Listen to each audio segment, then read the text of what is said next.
नीतीश कुमार ने 10वीं बार बिहार के मुख्यमंत्री पद की शपथ लेने के महज 4 महीने के भीतर राज्यसभा जाने का ऐलान कर दिया है, यानी सीएम की कुर्सी छोड़ने का ऐलान कर दिया है। इसकी घोषणा उन्होंने खुद सोशल मीडिया प्लेटफॉर्म एक्स पर पोस्ट करके की है। हालांकि इससे पहले ही मीडिया पर यह खबर वायरल हो गई थी और काफ़ी दिनों से ये कयास और अटकलें लगाई जा रही थी कि नीतीश कुमार अब राज्यसभा जाएंगे और बिहार में मुख्यमंत्री की कुर्सी किसी और के हिस्से आएगी। लेकिन बिहार में जो कुछ भी अभी हो रहा है, इसकी स्क्रिप्ट चुनाव से पहले ही लिखी जा चुकी थी और बीजेपी अपनी 26 साल पुरानी गलती दोहराना नहीं चाहती थी और आखिरकार अब उसे मौका मिल गया है अपनी वो गलती सुधारने का और बिहार की राजनीति में अपना एक लीडर तैयार करने का। पूरा मामला आपको विस्तार से बताएंगे, लेकिन उससे पहले आपको वो बता देते हैं जो बिहार के वर्तमान मुख्यमंत्री नीतीश कुमार ने पोस्ट करके लिखा है अपने राज्यसभा में जाने का ऐलान जो किया है। उन्होंने सोशल मीडिया प्लेटफॉर्म एक्स पर पोस्ट करते हुए लिखा है कि पिछले 2 दशकों से भी अधिक समय तक आपने अपना विश्वास एवं समर्थन मेरे साथ लगातार बनाए रखा है तथा उसी के बल पर हमने बिहार की और आप सब लोगों की पूरी निष्ठा से सेवा की है। आपके विश्वास और समर्थन की ही ताकत थी कि बिहार आज विकास और सम्मान का नया आयाम प्रस्तुत कर रहा है। इसके लिए पूर्व में भी मैंने आपके प्रति कई बार आभार व्यक्त किया है। संसदीय जीवन शुरू करने के समय से ही मेरे मन में एक इच्छा थी कि मैं बिहार विधानमंडल के दोनों सदनों के साथ संसद के भी दोनों सदनों का सदस्य बनूं। इसी क्रम में इस बार हो रहे चुनाव में राज्यसभा का सदस्य बनना चाह रहा हूं।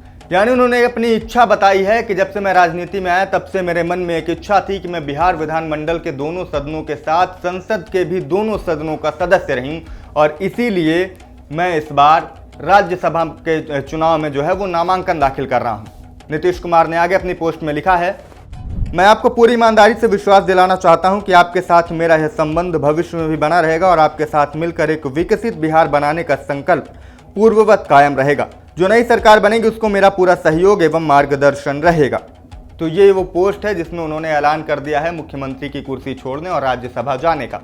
लेकिन सूत्रों की माने तो ये कहानी चुनाव से पहले ही लिखी जा चुकी थी। बीजेपी और खासकर अमित शाह नहीं चाहते थे कि 20 नवंबर 2025 को गांधी मैदान में नीतीश कुमार बिहार के मुख्यमंत्री पद की शपथ लें। इसके लिए बाकायदा बीजेपी ने जदयू को ऑफर भी दिया था। बीजेपी ने ऑफर देते हुए कहा था कि इस बार सीएम नीतीश कुमार ना बने बल्कि उनकी पसंद का जो भी नाम वो सुझाएंगे, जिस भी व्यक्ति को सीएम बनाना चाहेंगे, बीजेपी उसे सीएम स्वीकार कर लेगी। लेकिन तब नीतीश कुमार ने यह प्रपोजल ठुकरा दिया और उनके किसी रणनीतिकार ने भी इस प्रस्ताव को स्वीकार नहीं किया। लेकिन थोड़े समय बाद जब नीतीश कुमार के स्वास्थ्य को लेकर अटकलें लगाई जाने लगी तब जदयू के ही कुछ नेता सीएम बदलने की बातें करने लगे। उनका कहना था कि नीतीश कुमार के पसंद के किसी व्यक्ति को सीएम बना देना चाहिए। नीतीश कुमार जिसका भी नाम सुझाएं उसके नाम पर मुहर लगानी चाहिए। बीजेपी ने इसी मौके का फायदा उठाया और जो उनकी गलती 26 साल पहले जो उन्होंने गलती की थी उसे सुधारने की कवायद शुरू कर दी। अब आपको उस बात को भी बता देते हैं जिसे अपनी बीजेपी जो है वो अपनी गलती मानती है। क्या था 26 साल पुराना मामला, वो जान लीजिए। तो आपको बताते हैं कि वो 26 साल पुरानी गलती कौन सी है जिसे ठीक करने की कवायद अब बीजेपी ने शुरू कर दी है, खासकर अमित शाह ने। बात है 2000 में हुए बिहार विधानसभा चुनाव की। जब बीजेपी को बिहार विधानसभा चुनाव में 67 सीटें आई थी तो वहीं नीतीश कुमार की अगुवाई वाली समता पार्टी 34 सीटों पर विजयी हुई थी। इसके बाद वाजपेयी की अगुवाई वाली भाजपा ने नीतीश कुमार को अपना नेता चुना और नीतीश कुमार ने बिहार के मुख्यमंत्री पद की शपथ ली। हालांकि ये सरकार 7 दिन ही चल सकी थी, लेकिन तब से बीजेपी जो है वो नीतीश कुमार और उनकी पार्टी की पिछलग्गू बनकर रह गई और बीजेपी के भी नेता नीतीश कुमार ही बनकर बिहार में रह गए। और अब बीजेपी अपनी उसी गलती को सुधारना चाहती है।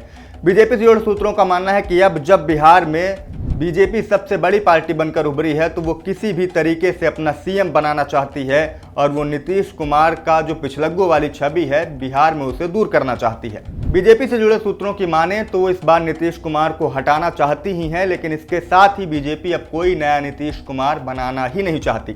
एक तरीके से आप ये कहें तो बिहार में बीजेपी अब अपनी लीडरशिप तैयार करना चाहती है। बीजेपी अब बिहार में अपना लीडर तैयार करना चाहती है और जिसके लिए ये पूरी स्क्रिप्ट जो थी अमित शाह ने चुनाव से पहले लिखी थी। लेकिन तब जदयू के लोगों का कहना था कि मैंडेट जब नीतीश कुमार के नाम पर आया है तो सीएम की शपथ भी नीतीश कुमार ही लेंगे और अब नतीजे आने के महज 4 महीने के भीतर ही ये पूरा जो है बिहार की राजनीति में उलटफेर देखने को मिल रहा है।